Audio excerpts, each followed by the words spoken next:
সিং সমষ্টিৰ ৰাইজে আগতে UDFক ভোট দিছিলে, আগতে কংগ্ৰেছক ভোট দিছিলে, হয়নে নহয়?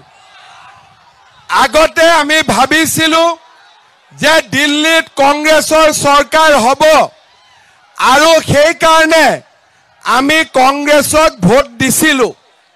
আমি ভাবিছিলোঁ যে দিছপুৰত কংগ্ৰেছৰ চৰকাৰ হ'ব, সেই কাৰণে আমি মহাজোঁটৰ প্ৰাৰ্থীক ভোট দিছিলোঁ। কিন্তু এটা কথা আপোনালোকক মই কওঁ, আপোনালোকে কংগ্ৰেছকে ভোট দিয়ক বা UDFকে ভোট দিয়ক, MLA MP যোন হয় ৰাতি মোৰ ঘৰতে আহি হাজিৰ হৈ যায়। এতিয়া আমি যদি প্ৰদ্যুৎ বৰদলৈক ভোট দিওঁ, 2 মাহ পিছত আকৌ প্ৰদ্যুৎ বৰদলৈ মোৰ ঘৰতে আহি ওলাব।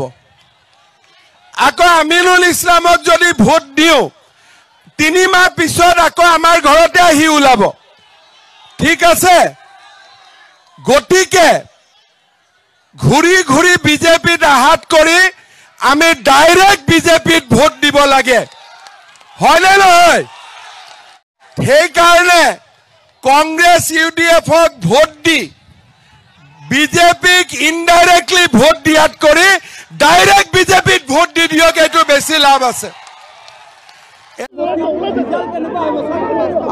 5টা ফেজৰ ইলেকশ্যন 5টা বজালৈকে চলি আছে। 5টাৰ আগলৈকে ইলেকশ্যনৰ ৰিজাল্টৰ ওপৰত কোৱাটো উচিত নহয়। 5টা বজাৰ পিছত মই ক'ম। সংখ্যালঘু আছে, সংখ্যাগুৰু আছে। আমি সকলোকে কৈছোঁ সবকা সাথ সবকা বিকাশ। মোদীজীক ভোট দিয়ক, গাঁৱৰ উন্নতি কৰক, ডেভেলপমেণ্ট কৰক, অসমখনক আগুৱাই লৈ যাওক।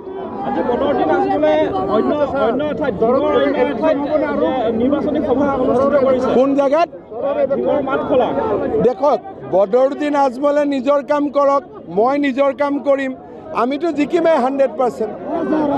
আজমলক ভোট দিলেও আজমলৰ মানুহবোৰ মোৰ লগতে মিলি থাকে, কংগ্ৰেছক ভোট দিলেও কংগ্ৰেছৰ মানুহবোৰ মোৰ লগতে মিলি থাকে। তাতকৈ ডাইৰেক্টলি ভোট দিয়ক, ইনডাইৰেক্টলি কিয় ভোট দিব লাগে, হয়নে নহয়? চলো, জিন্দাবাদ। সব বাছ তাছ ভাঙি দে, আপোনালোক নাহিব, আপোনালোক নাহিব, হা ভাঙি দে।